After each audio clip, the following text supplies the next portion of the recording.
ಸಹಜ ಲೈಂಗಿಕ ದೌರ್ಜನ್ಯ ಕೇಸ್ನಲ್ಲಿ ಸೂರಜ್ ಜೈಲಿಗೆ. ಸೂರಜ್ ತನಿಖೆಗಾಗಿ ಪೊಲೀಸ್ ಕಸ್ಟಡಿ ಕೇಳೋ ಸಾಧ್ಯತೆ. ಕಸ್ಟಡಿಗೆ ಪಡೆದು ವಿಚಾರಣೆ ನಡೆಸಲಿರುವ ಸಿಐಡಿ ಪೊಲೀಸರು. ತುಮಕೂರು ಜೈಲಿಗೆ ಶಿಫ್ಟ್ ಆಗ್ತಾರಾ ದರ್ಶನ್?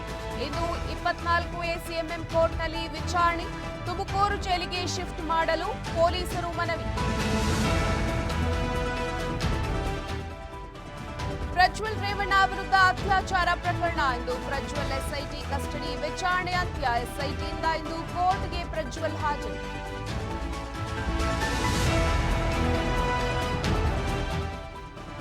ಇಂದಿನಿಂದ 18ನೇ ಲೋಕಸಭೆ ಅಧಿವೇಶನ ಆರಂಭ. ಪ್ರಧಾನಿ ಮೋದಿ ಸೇರಿ ನೂತನ ಸಂಸದರ ಪ್ರಮಾಣ ವಚನ. 280 ಸಂಸದರಿಂದ ಪ್ರಮಾಣ ವಚನ ಸ್ವೀಕಾರ.